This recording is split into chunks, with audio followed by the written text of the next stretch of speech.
नमस्कार, मैं भोला यादव बलिया जिला से। आज आपको हम एक पुनः वीडियो लेकर के उपस्थित हुआ हूँ। मानव में उत्सर्जन। हम ये बताना चाहते हैं कि समस्त जीवों में उत्सर्जन एक अपनी अलग अलग विधियों से होता है और अलग अलग अपशिष्ट पदार्थ को निकालते हैं। जैसे आप देखिए, जो जलीय जीव होते हैं, जलीय जीव जो हैं, यह उत्सर्जन के रूप में अमोनिया का उत्सर्जन करते हैं। ठीक है। स्थल में जो रेप्टाइल्स वर्ग के होते हैं या पक्षी, ठीक है, यानी सर्प और पक्षी जो होते हैं, यह यूरिक अम्ल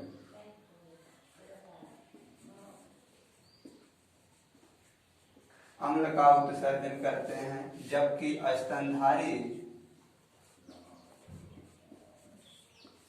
जो है यूरिया का उत्सर्जन करते हैं। मतलब जो जीव जल में होते हैं वह जो है अमोनिया का उत्सर्जन करते हैं, यानी अमोनिया जैसे अपशिष्ट पदार्थ को शरीर से बाहर निकालते हैं।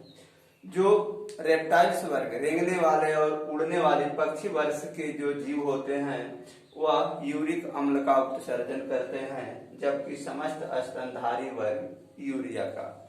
इन तीनों पदार्थ का जो निर्माण करने वाला होता है वह प्रोटीन पदार्थ, यानी जलीय जीव हो या रेप्टाइल्स हो या स्तनधारी हो, ये जब अपने शरीर में प्रोटीन का डाइजेशन करते हैं तो प्रोटीन जब टूटता है तो उसके टूटने से इन अपशिष्ट पदार्थों का निर्माण होता है।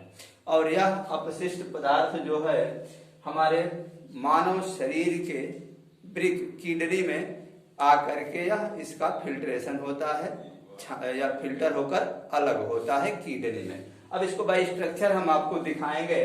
देखिए, ये मानव शरीर है और यह किडनी है, दोनों तरफ एसएम के बीच के आकार की होती है और यह रीढ़ की हड्डी के दोनों तरफ उदर के ऊपर और चेस्ट के बीच में यह स्थित होती है।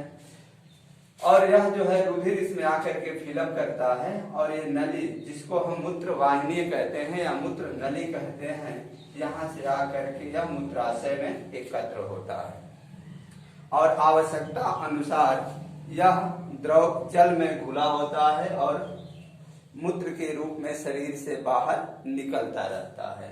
तो ये एक प्रोसेस है। अब हम किडनी का इंटरनल स्ट्रक्चर देखेंगे। किडनी में जो है दो पार्ट्स होते हैं। एक पार्ट होता है बाहर वाला कॉर्टेक्स और अंदर वाला जो होता है वो मेडुला होता है। इस किडनी के अंदर एक तरह के अंतःस्रावीय ग्रंथि होती हैं, जिसे हम हार्मोन्स कहते हैं, और वह हार्मोन्स जो है स्रावित करता है, जिसे हम नोरएपिनेफ्रिन कहते हैं। और यह हमें जो है यह साहस, डर जैसे गुण उत्पन्न करता है, इससे स्रावित होने वाला हार्मोन्स। जैसे जिस व्यक्ति में इसकी अधिक स्राव होती है वह व्यक्ति अधिक क्रोधित होता है, जिसमें कम होता है वो बहुत डरपोक टाइप के व्यक्ति होते हैं। इससे जो स्रावित हार्मोन्स होता है इस गुण का नियंत्रण करता है, इसीलिए इसे 3F कहा जाता है। ठीक है। फ्लाइट माने भागना, फाइट लड़ना, ऑपरेट भयभीत होना, 3 गुण जो है इस हार्मोन्स के। लेकिन हम हार्मोन्स अगले जो चैप्टर है हार्मोन्स उसमें बताएंगे, यहाँ जो मेन फैक्ट है उसको बताएंगे। तो इसमें होता है मेडुला और कॉर्टेक्स। मेन जो होता है इस यूरिया को फिल्टर करके अलग करने का कार्य जो है मेडुला ही करता है। और मेडुला का जब हम टीएस काट इंटरनल स्ट्रक्चर जब करते हैं तो देखते हैं तो ये पार्ट्स दिखाई देता है, यानी उसके अंदर इस तरह की संरचनाएं होती हैं। एक गोल कप की तरह संरचना होती है जिसे बोमेन संपुट कहते हैं। इसको सबसे पहले अध्ययन करने वाले वैज्ञानिक का नाम ही था बोमेन संपुट और उन्हीं के नाम पर इसका नाम बोमेन संपुट रखा गया। इसमें जो है रुधिर शरीर से आता है और आकर के इसमें फिल्टर होता है एक रुधिर वाहिनी के द्वारा। ग्लोमेरुलस में रुधिर वाहिनियां खूब पतली पतली पतली पतली नलिकाओं में डिवाइड हो जाती हैं, बट जाती हैं, और बटने के बाद परासरण क्रिया के द्वारा इसमें से जल के कण और यूरिया जो है स्रावित होता है और इसमें बहने लगता है, आने लगता है, और इसके बाद से इस समीपस्थ नलिका में आता है और जो शुद्ध रुधिर होता है वो यहाँ से फिर फिल्टर होकर के धमनी के द्वारा हमारे पूरे शरीर में क्या करता है, फैल जाता है, पहुंचता है। तो हमें यहाँ सिर्फ यूरिया को रिलीज करना होता है, तो शिरा में आए हुए यूरिया को बोमेन संपुट के द्वारा वह रिस करके स्रावित होता है और इस समीपस्थ नलिका में जब पहुंचता है तो यहाँ इसका पुनः अवशोषण होता है, मतलब उसके रिसाव के साथ कुछ ग्लूकोज के कण, अमीनो अम्ल के कण भी आ जाते हैं और उस कण को यह समीपस्थ नलिका जो है पुनः एब्जॉर्ब करके ब्लड में मिला देती है। इसके बाद से यह दूरस्थ नलिका में आता है, हेलने लूप से होते हुए फिर यह मूत्र वाहिनी के द्वारा मूत्राशय में आ जाता है और मूत्राशय से आकर के ये अलग होता है। ठीक है, तो ये प्रोसेस होती है हमारे शरीर में उत्सर्जी पदार्थों का शरीर से बाहर निकालना। तो ये उत्सर्जी अंग है, कौन सा, किडनी है। ठीक है, उत्सर्जन का मतलब होता ही है कि शरीर से अपशिष्ट पदार्थों को बाहर निकालने की क्रिया को हम उत्सर्जन कहते हैं।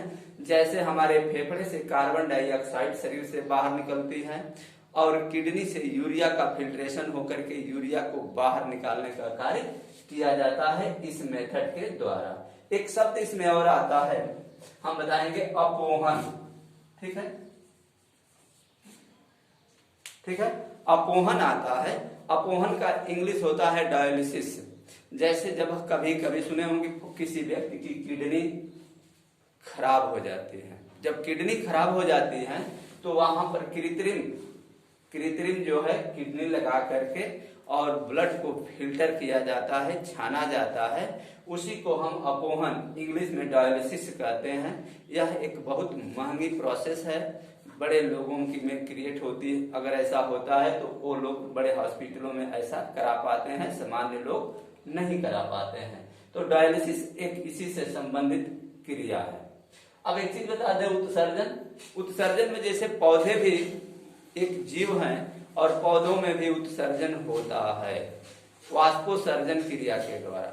वाष्पोसर्जन क्या है कि जब पौधे जड़ के द्वारा आवश्यकता से अधिक जल को एब्जॉर्ब करते हैं और पत्तियों तक पहुंचता है और उस जल की जब कोई आवश्यकता नहीं होती है तो सूर्य की जब रोशनी पड़ती है तो वह पौधा क्या करता है, उस जल को पत्तियों के द्वारा वाष्प के रूप में बाहर निकालता है। इसी क्रिया को हम क्या कहते हैं, उत्सर्जन कहते हैं। यानी जड़ के द्वारा अवशोषित आवश्यकता से अधिक जल पत्तियों में पहुंचता है, सूर्य की रोशनी से हिट होकर गर्म होकर जब पुनः बाहर निकलता है, यह क्रिया उत्सर्जन। यानी पौधों में उत्सर्जी अंग पत्ती है और उत्सर्जन क्या है, वाष्पोसर्जन क्रिया के द्वारा होता है। तो ये प्रोसेस थे हमारे उत्सर्जन के।